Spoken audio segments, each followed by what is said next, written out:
story is richer and more detailed than most people realize. Along the rich lands next to the Juba and Shabelle rivers lives a group of people whose strength has shaped the country. The Jareer Weyne, also known as Somali Bantu. For hundreds of years, they've been the farming backbone of the area, turning dirt into food. But their story is often left out of the main Somali story. The Jareer Weyne have gone through tough times, from being forced into slavery to civil war, facing hardship with a spirit that never broke.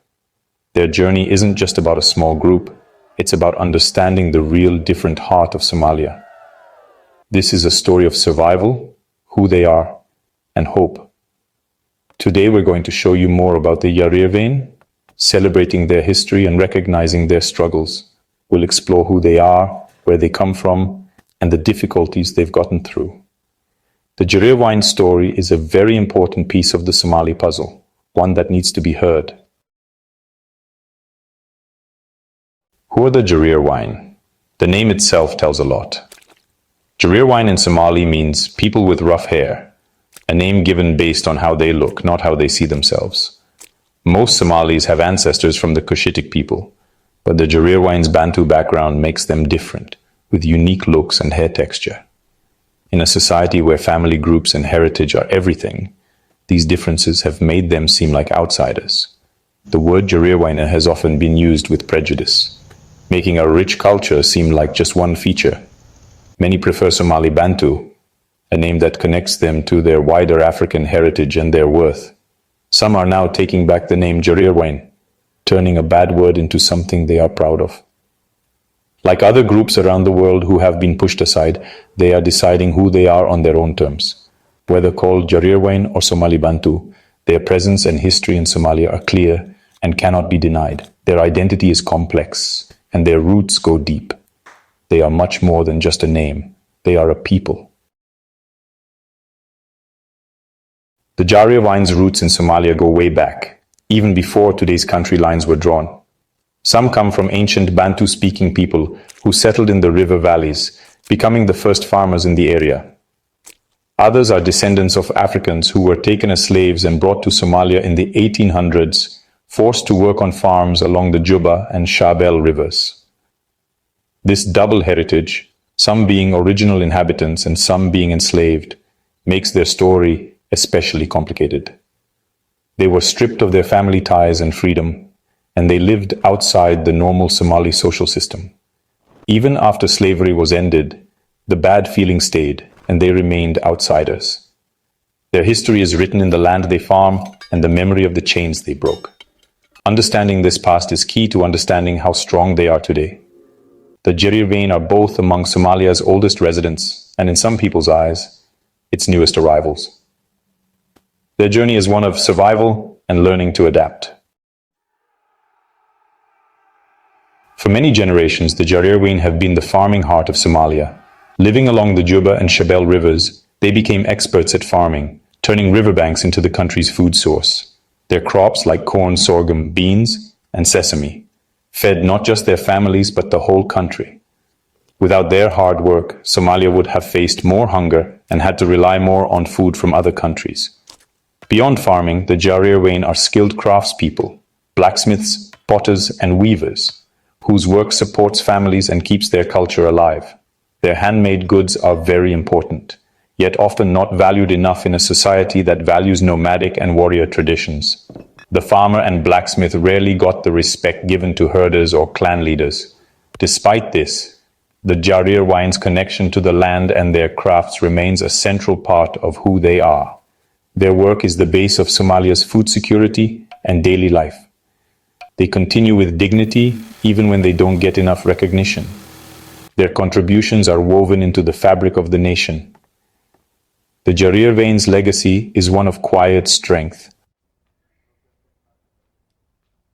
For the Jareer Weyne, being a minority group in Somalia means facing deep-seated unfair treatment. Because they are not part of the main clan system, they have been denied power, resources, and a voice. This exclusion affects every part of life: school, healthcare, jobs, and even personal relationships.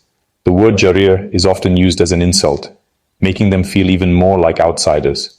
In politics, the 4.5 system gives minority groups a very small share of representation.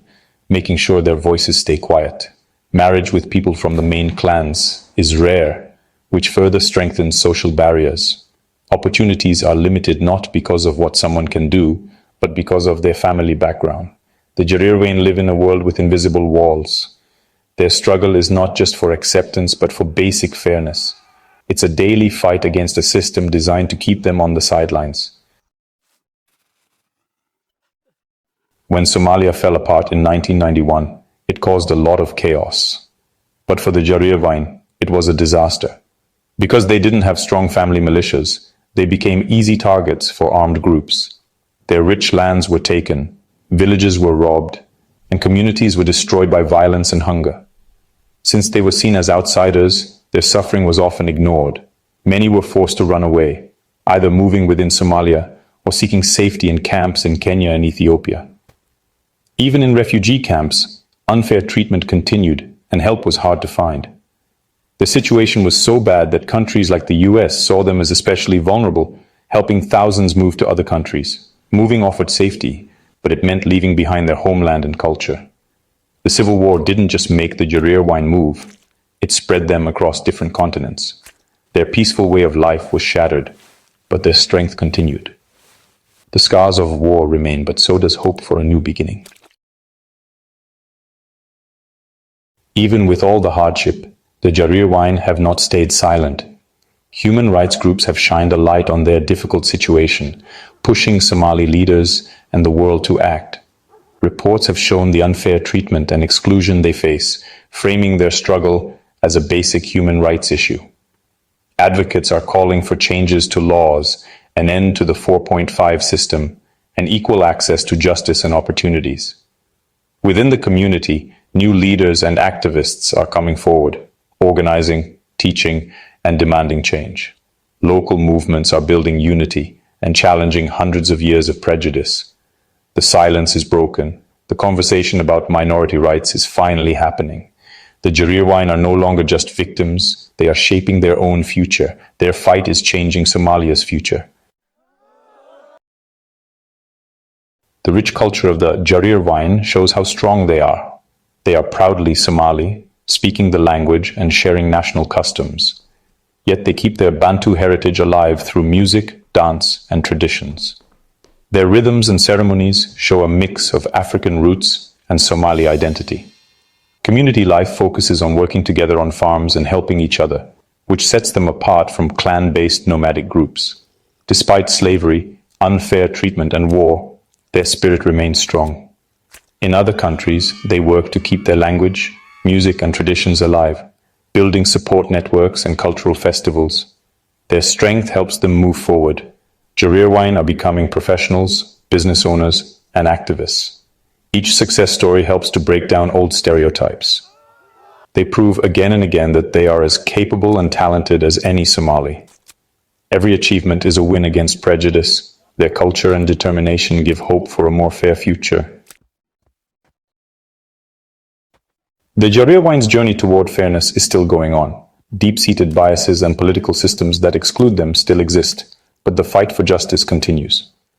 Somalia cannot be complete if any group is left behind. True unity means recognizing past wrongs and making sure everyone has equal rights. Leaders must support policies that include everyone and change unfair systems. Teachers and community leaders must teach and talk about unity. Everyday people must challenge their own biases and welcome the Jareer Weyne as fellow Somalis. The Jareer Weyne have shown amazing strength, surviving and now standing up for their rightful place. Their story is one of hope and the